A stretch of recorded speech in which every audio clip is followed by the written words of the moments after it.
Bonjour à tous, jeudi et vendredi dernier je me suis rendu à l'Étrange Festival qui a lieu en ce moment même au Forum des Images à Paris.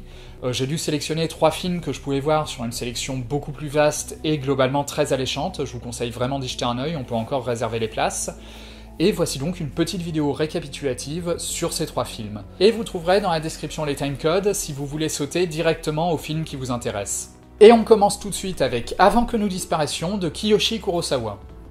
Le film suit 2 histoires en parallèle, d'abord celle de Sakurai, un journaliste qui enquête sur le massacre d'une famille et la disparition de la fille de cette famille, et au cours de son investigation, il rencontre un jeune homme un peu bizarre qui prétend être un extraterrestre venu pour envahir la Terre, et qui demande à Sakurai d'être son guide dans sa découverte de la planète. Alors Sakurai évidemment croit que l'autre est en train de se foutre de sa gueule, et accepte de l'accompagner parce que ça l'amuse au début. Et en parallèle, donc, on suit Narumi et Shinji, un couple au bord de la rupture, jusqu'au jour où Shinji a un accident qui le laisse dans un état second, un peu hébété, avec une grosse perte de mémoire, un peu comme s'il était en état de choc, et Narumi va donc devoir s'occuper de lui afin d'essayer de lui faire retrouver la mémoire. Et évidemment, on comprend assez vite que Shinji est lui aussi victime d'un extraterrestre, et qu'il cherche lui aussi à rejoindre ses camarades pour lancer l'invasion. Le film repose sur une excellente idée concernant les extraterrestres, parce que même s'ils peuvent prendre possession du corps de n'importe qui, ils n'ont aucune conscience, aucune compréhension de ce qu'est l'humanité, de la manière dont elle pense, dont elle réfléchit. Et ils se disent que pour bien mener leur invasion, ils doivent apprendre à connaître cette humanité, à savoir à peu près comment elle pense, qu'il y a peut-être des choses à en retirer. Donc au fur et à mesure qu'ils discutent avec des gens, quand ils entendent parler d'un concept qui leur semble intéressant, ils demandent à la personne face à eux de penser très très fort à ce concept, pas juste de le formuler avec des mots, mais d'y penser vraiment, et ils leur volent le concept, donc eux l'acquièrent, et l'humain en face d'eux le perd complètement. Et du coup, une des questions principales du film, c'est qu'est-ce qui se passe quand un humain perd un concept important, par exemple la famille, le travail ou la propriété privée, donc des concepts qui sont très présents dans notre pensée quotidienne, et en parallèle, qu'est-ce qui se passe quand un extraterrestre, lui, acquiert ce concept alors qu'il ne l'avait pas du tout avant. Et là, le film est assez subtil parce que, dans certains cas, le vol est montré comme nocif, l'humain volé est clairement diminué par le concept qu'il a perdu, mais dans d'autres cas, au contraire, on a l'impression que c'est une libération, qu'il en devient plus heureux.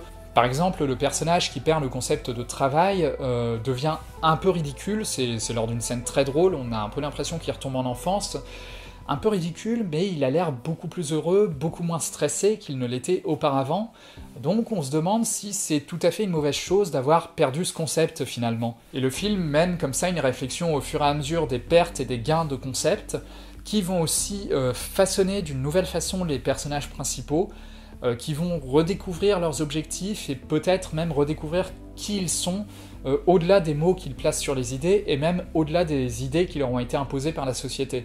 Au niveau de la mise en scène, Kurosawa c'est un réalisateur qui a été habitué à travailler avec des très petits budgets, et ça se ressent dans sa manière de filmer.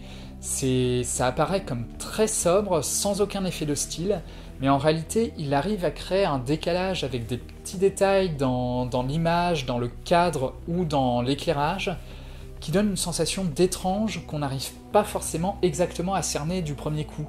En plus de ça, il a tendance à filmer des décors qui ont l'air un peu vieillots, un peu abîmés, et surtout, il y a toujours une sensation de vide dans ces décors, il n'y a jamais assez de monde pour les remplir, il manque une sensation de vie, surtout quand il filme la ville d'ailleurs, les décors urbains sont toujours très vides chez Kurosawa. Ça leur donne un côté fantomatique et on a presque l'impression qu'il s'est déjà passé quelque chose et qu'une partie de l'humanité a déjà disparu quand le film commence. Et ça c'est quelque chose qu'on retrouve très souvent dans les films de Kurosawa. Et au-delà de ça, il a aussi un vrai sens de l'esthétique, et encore une fois de façon très simple, mais il y a des plans magnifiques tout au long du film.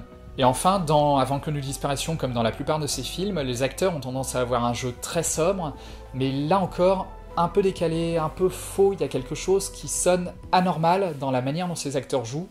Encore une fois, comme si les personnages, de base, avaient un problème et n'étaient pas à leur place. Donc grâce à tout ça, le film est très réussi, il est beau, il est vraiment beau visuellement, il soulève de vraies réflexions et surtout il arrive à poser une ambiance forte, mais par contre la fin est un peu longuette. C'est pas rare chez Kiyoshi Kurosawa qu'on ait l'impression qu'il y ait 2 ou 3 scènes de fin successives dans ses films. C'est-à-dire il y a une scène qui arrive, on se dit « Ah, ça ferait une très bonne fin », et là on s'enchaîne sur quelque chose d'autre.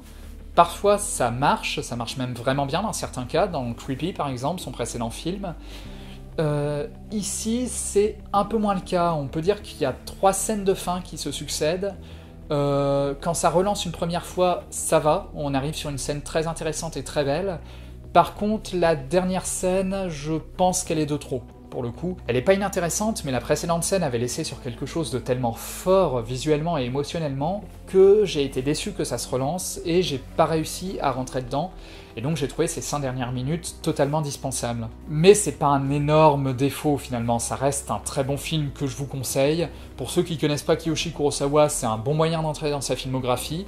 Et pour ceux qui le connaissent déjà, vous retrouverez, je pense, ce que vous avez pu aimer dans les précédents films du réalisateur. Et en plus, même si on retrouve des thèmes assez typiques de son cinéma, que ce soit un romantisme un peu étrange ou surtout la peur de la disparition qui hante ses films depuis le début quasiment, il pousse ses idées dans des nouvelles directions et surtout il amène un nouveau concept, avec cette idée des vols de concept, qui lui permet de réfléchir sur l'humanité d'une manière assez nouvelle pour lui. Donc voilà, première bonne découverte de ce festival. En plus, c'est quasiment sûr qu'il va finir par passer en salle de façon plus large, celui-là, parce que déjà il était présenté au Festival de Cannes, et surtout Kurosawa, il est bien intégré maintenant en France. Tous ses films quasiment sortent. Pas forcément dans beaucoup de salles, mais ils sortent. Donc à surveiller si ça vous intéresse.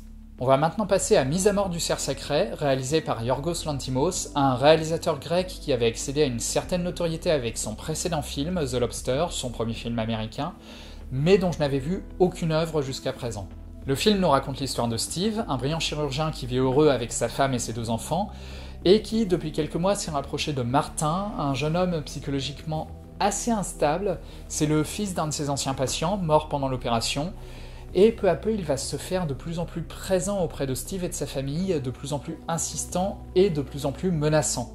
J'ai eu un peu de mal à rentrer dans le film, le premier quart d'heure m'a laissé dubitatif, alors c'est très bien filmé et très bien joué directement, mais c'est aussi un peu pâteau. Par exemple, dans les scènes entre Martin et Steve, pour directement montrer que leur relation est malsaine, même s'ils discutent de trucs tout à fait ordinaires, va y avoir une musique en fond très inquiétante, très pesante, pour bien montrer qu'il y a quelque chose qui va pas. Et j'ai trouvé qu'à ce niveau-là, des fois, ça en faisait un peu trop. Mais une fois que j'ai réussi à rentrer dedans, j'ai été totalement pris dans le film, qui se fait de plus en plus fataliste et de plus en plus étouffant. Le sentiment de décalage, qui est assez léger au début, se fait de plus en plus insistant lui aussi, et on a l'impression qu'on ne peut pas échapper à ce film, et surtout à sa conclusion, que tout se passera exactement tel que ça nous a été présenté quasiment dès le début. Au début du film, Steve, c'est un personnage qui contrôle tout, qui veut tout contrôler. Il en devient étouffant envers sa famille et envers ses collègues à force de toujours exercer sa volonté sur eux. Tout doit se passer exactement comme il l'a prévu. Et le film nous montre comment ce personnage, malgré son obsession, perd totalement pied, perd totalement le contrôle, et devient la marionnette de quelque chose de plus fort que lui. Cette perte de contrôle se ressent aussi au niveau de la mise en scène. Au début, on a une mise en scène très propre.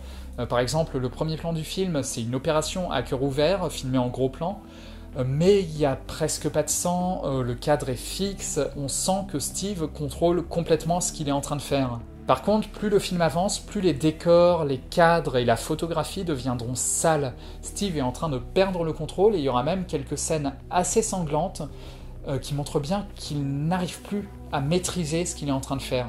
Et au début, c'est ça qui dérange le plus Steve. Il est offensé de découvrir qu'il y a quelqu'un qui est plus fort que lui et qui en profite pour le manipuler. Et le fait que sa famille court un danger potentiellement mortel, au début ça a pas l'air de plus le toucher que ça, c'est presque secondaire pour lui. Et ça rend d'ailleurs son personnage assez antipathique pendant une bonne partie du film.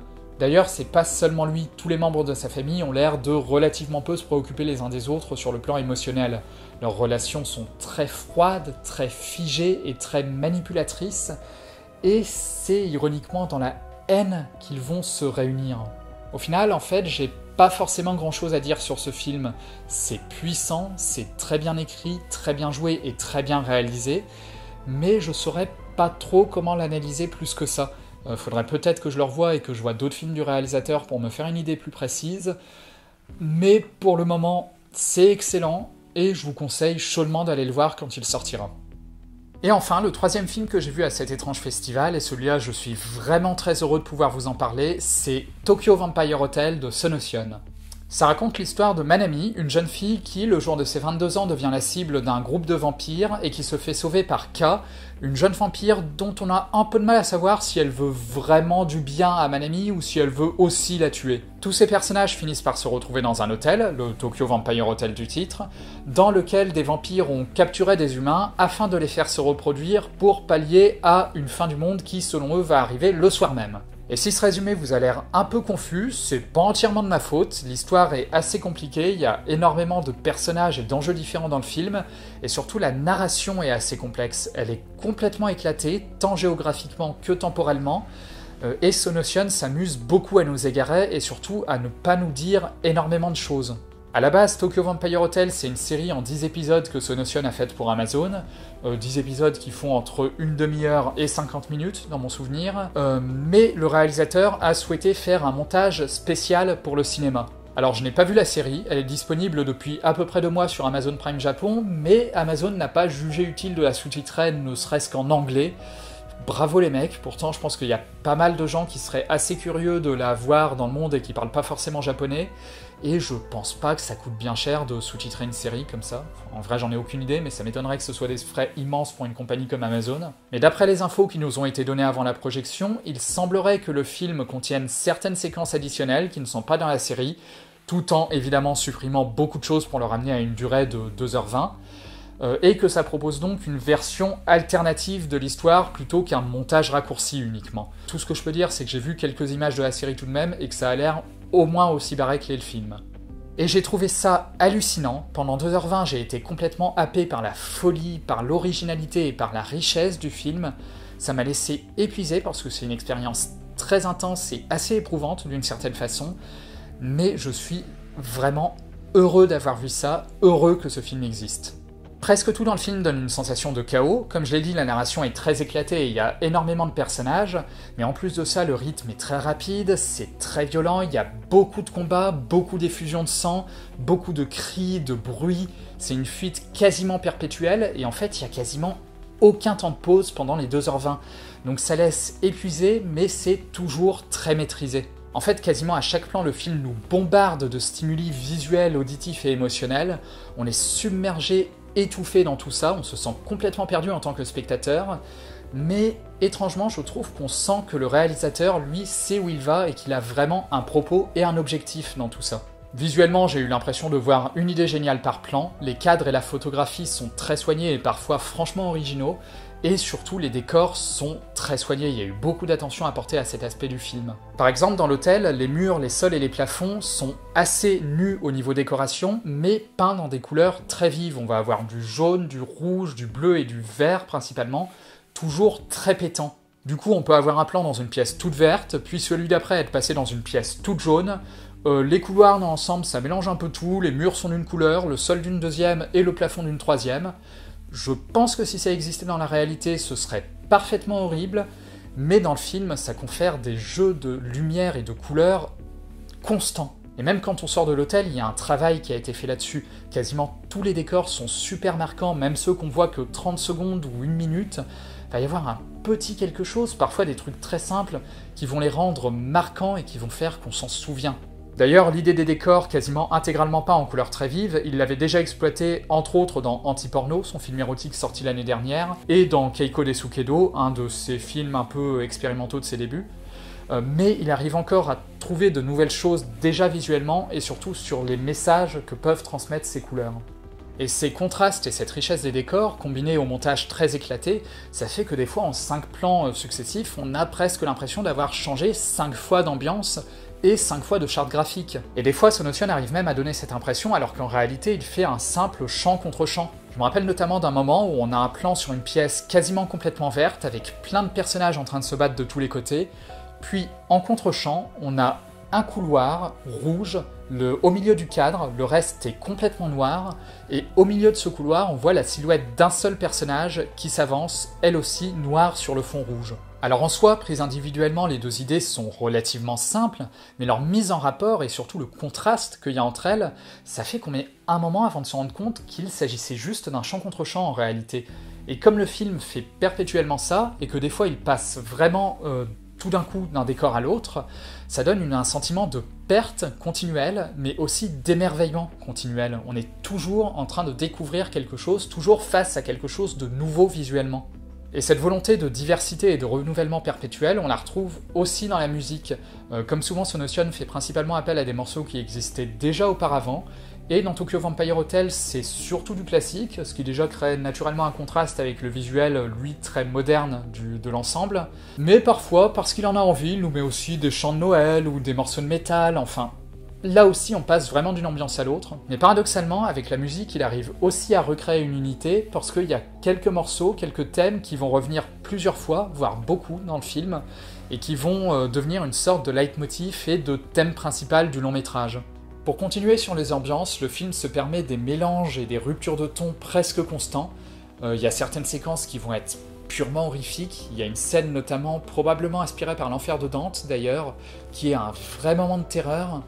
Il y a d'autres moments, notamment les scènes entre les deux personnages principaux qui sont très touchants, et il y a des vrais instants de comédie aussi. Presque jusqu'à la dernière seconde, le film se permet des traits d'humour assez inattendus, alors c'est un humour plutôt noir dans l'ensemble, mais qui fait mouche, et qui nous montre que Sonotion veut aussi que son film soit divertissant. C'est pour ça aussi que certains des combats sont des purs défouloirs. On a l'impression que Sonotion voulait faire plein de choses différentes à la fois, plein de choses à première vue incompatibles entre elles, et ça donne un film patchwork, mais aussi avec une vraie unité en tant qu'œuvre et une vraie cohérence. Et ça, encore une fois, c'est très impressionnant et assez fascinant à voir. Au niveau des acteurs, là non plus, j'ai rien à redire, ils sont excellents. Comme souvent chez Sonotion, ils ont un jeu très excessif, ça crie beaucoup, mais on sent que ça part d'une vraie force, d'une vraie intention, c'est pas surfait. Mention spéciale aux deux actrices principales, Kao, qui joue K, c'est une actrice que j'avais déjà beaucoup appréciée dans Notre Petite Sœur, dont j'avais parlé dans ma chronique sur Nobody Knows, ne jamais louper une occasion de faire sa pub, et Ami Tomite dans le rôle de Manami, une actrice qui est en train de devenir une habituée de Sonotion, vu qu'elle était déjà dans Anti-Porno, dans Tag, et dans la version film de Virgin Psychics. D'ailleurs, Kao était déjà dans la version série de Virgin Psychics. C'est rigolo de voir comment, sur une même période, il a tendance à réemployer les mêmes acteurs et actrices, mais dans des rôles souvent très différents. Ami Tomite est d'autant plus méritante qu'elle a un rôle, je pense, assez difficile, son personnage est presque toujours passif et presque toujours dans la fuite, et il n'a quasiment aucun dialogue, donc je pense que c'était assez compliqué de donner une force aussi précise aux intentions et aux émotions du personnage. Et c'était important d'avoir des acteurs qui puissent tenir ces personnages, parce que le dispositif global, avec son côté atypique et assez complexe, risquait d'empêcher les spectateurs d'avoir vraiment de l'empathie pour les personnages. Donc il fallait d'excellents acteurs pour faire en sorte que les personnages ne soient pas écrasés par tout le reste, et pour faire en sorte que cette empathie puisse fonctionner. Et là, clairement c'est le cas, je m'étais beaucoup attaché aux deux héroïnes à la fin du film. Au niveau des thématiques, je vais pas vous parler de tout, il y a beaucoup trop de choses, c'est beaucoup trop riche et il me faudra au moins une seconde vision pour commencer à vraiment appréhender tout ça, mais on retrouve plusieurs thèmes assez chers à Sonotion. Par exemple celui de l'enfermement et de la pression sociale, des effets que ça a sur les individus, et des volontés de révolte et de destruction qui peuvent naître à cause de cette pression. Dans Tokyo Vampire Hotel, en fait, la plupart des personnages cherchent plus ou moins consciemment à échapper au rôle qui leur a été imposé, quitte à devoir tout détruire sur leur passage, et quitte à devoir se détruire eux-mêmes, comme si cette destruction, la mort, était préférable à ce qu'on leur avait imposé. Le parcours de Manami est assez symbolique de ça. Au début, c'est une jeune étudiante lambda, mignonne, gentille, discrète et innocente, mais au fur et à mesure du film, elle en prend de plus en plus plein la gueule, et elle finit complètement déglinguée, complètement animal. Les dernières visions de Manami ont quelque chose d'à la fois monstrueux et profondément touchant. Et encore une fois, bravo à Ami Tomite pour avoir réussi à jouer ça. Mais à côté de ça, en parallèle de toute cette folie, de toute cette violence et de toute cette rage, on retrouve un véritable romantisme dans Tokyo Vampire Hotel. Sonotion a, je pense, une véritable confiance, une véritable foi dans les sentiments, une fois ceux-ci libérés du carcan social. En fait, d'une certaine façon, au niveau de son message, et même au niveau de son intrigue, le film ressemble à une sorte d'immense puzzle que Sonotion nous aurait donné non monté. Et il compte sur l'intelligence du spectateur pour reconstituer tout ça, pour reconstituer le sens de ce qu'il a voulu nous transmettre. Et c'est quelque chose qu'il fait très souvent dans sa filmographie. Très souvent, il ne nous explique pas tout, il nous donne juste les clés de compréhension, mais après, il compte sur nous pour savoir les utiliser sans qu'il nous tienne par la main. Et c'est quelque chose que je trouve assez réjouissant et assez valorisant en tant que spectateur. Bref, malgré mes efforts, je pense que j'ai été assez confus dans ma tentative d'analyser ce film, mais encore une fois, je pense qu'il est trop riche pour être appréhendé comme ça en 5 minutes pour qu'on puisse en parler aussi rapidement, et au moins une deuxième vision s'imposera, si ce n'est plus. Clairement, ça faisait longtemps que j'avais pas été aussi perdu et fasciné par un film, j'ai déjà très envie de le revoir, et j'ai de plus en plus envie de voir la version série télé, donc j'espère vraiment que ça deviendra disponible un jour. En attendant, merci Sonotion pour avoir fait ce film, et merci à l'Étrange Festival pour avoir créé une opportunité de le voir. Quelques nouvelles rapides de la chaîne, pour les habitués. Je suis en train de planifier tous les épisodes à venir pour mieux m'organiser par rapport à la saison précédente, où j'avais tendance à travailler un peu dans le rush et parfois en étant un peu perdu sur ce que j'allais faire après. Et pour me remettre activement à l'écriture du prochain épisode, j'attends d'avoir un nouveau PC en fait, parce qu'en l'état, mon PC actuel ne supporterait pas un montage de l'ampleur de l'Archiviste. Oui, parce que j'ai un PC de merde. Donc ça va venir, j'espère assez rapidement, mais ne vous attendez pas au prochain épisode de l'Archiviste avant mi-octobre au mieux, je dirais. De toute façon, quand j'aurai plus d'informations, je les donnerai sur les réseaux sociaux, donc si vous voulez les avoir, n'hésitez pas à vous abonner aux pages Facebook et Twitter dont les liens sont dans la description. N'hésitez pas non plus à laisser un pouce bleu si vous avez aimé cette vidéo, à commenter, à vous abonner à la chaîne et surtout à partager cette vidéo, c'est très important parce que c'est ce qui permettra à la chaîne de se faire connaître. Et moi je vous dis à très vite.